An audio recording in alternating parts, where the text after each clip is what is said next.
was identified as mentally retarded, put back from the 5th grade into the 4th grade, and stayed in that category until I got out of high school.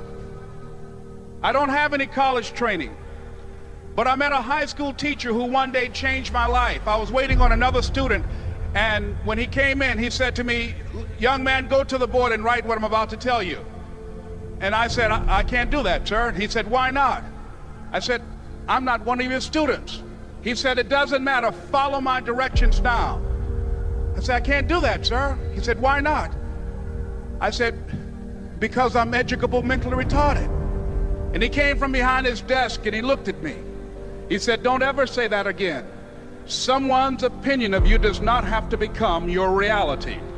And as he talked, my heart began to beat fast.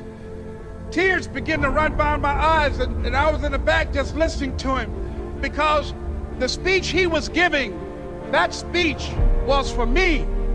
And he said, "Les Brown," he said, "if you want to do anything worthwhile in life, you've got to be hungry." I told Mr. Washington I wanted to become a disc jockey. And so I started working to develop myself. He said, "I want you to practice every day being a disc jockey." I said, "But I don't have any job now." He said, "It doesn't matter."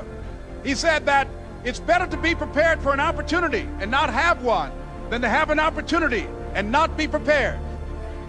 And as I was working to develop myself, I applied for a job as a disc jockey, WMB, on Miami Beach. I went to a guy named Milton Butterball. I said, "How you doing, Mr. Butterball? I'd like to get a job as a disc jockey." He looked at me, he said, "You have any broadcast background?" I said, "No, sir, I don't." "You have any journalism background?" I said, "No, sir, I don't." He said, "We don't have any jobs available." I said, "Yes, sir." I went back to Mr. Washington and I told him. He said, "Don't take it personally." He said, "Most people are so negative, they will have to say no 7 times before they say yes." He said, "Go back again." So I went back again. I said, "How you doing, Mr. Butterball? My name is Les Brown." He said, "I know what your name is. What do you want?" I said, "I'd like to know whether or not you have any jobs as a disc jockey, sir." He said, "Didn't I just tell you yesterday we didn't have any jobs?" I said, "Yes, sir, but I know whether or not somebody got laid off or somebody was fired, sir." He said, "No one was laid off or fired. Now get on out of here." I came back the next day like I was seeing him for the first time. I said, "Hello, Mr. Butterball, how are you?" He looked at me with rage. He said, "Go get me some coffee." I said, "Yes, sir." And I went to get him some coffee. After a while, I would get their lunch and dinner, and I would go in the control rooms and take the disc jockeys their food, and I would not leave until they would ask me to leave. One Saturday afternoon, while I was at the radio station, a guy named Rock was drinking while he was on the air. I was the only one there, looking at him through the control room windows, walking back and forth, young, ready, and hungry. Pretty soon the phone rang, and it was the general manager. And I answered the phone. I said, "Hello?" He said, "Les, this is Mr. Klein." I said, "I know." He said, "Rock can't finish his program." I said, "I know." He said, "Would you call one of the other DJs in?" I said, "Yes, sir." I hung the phone up. I said, "Now he must think I'm crazy." I called my mom and my girlfriend, Cassandra. I said, "Y'all turn up the radio and come out on the front porch. I'm about to come on the air."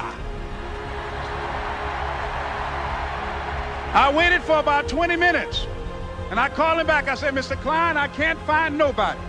He said, "Young boy, do you know how to work the controls?" I said, "Yes, sir." He said, "Go in there and don't say nothing here." I said, "Yes, sir." I couldn't wait to get behind those controls. I put on an old Stevie Wonder record called Fingertips.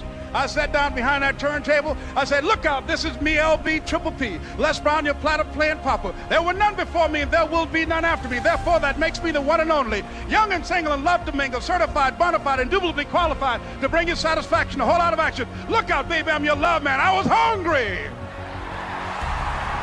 I was hungry. You got to be hungry. Begin to know that you have greatness within you.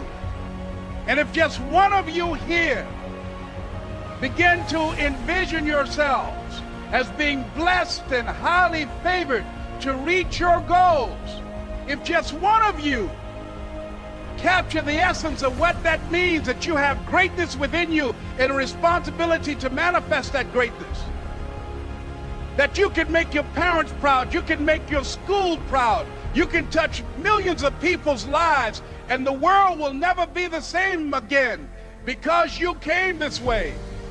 It was hard, ladies and gentlemen, coming to speak to people. And I was facing financial difficulties in my own life. I was behind on my bills and my dreams, and I'm saying to them, you can live your dream. It was hard, ladies and gentlemen. It was very difficult to pick myself up each day believing that I could do it. There were times that I doubted myself. I used to ask myself, can I do this? And something said within me, you're the one. Don't give up on your dream. By continuing to push forward, by continuing to run toward my dream, that one day I would have my own talk show. It's a long shot, ladies and gentlemen, from Liberty City, an abandoned building on a floor, never knowing my mother or father. It's a long shot. Being here with you today in this dome in Atlanta, it's a long shot. No college training, labeled educable, mentally retarded, but I kept running toward my dream. Don't stop.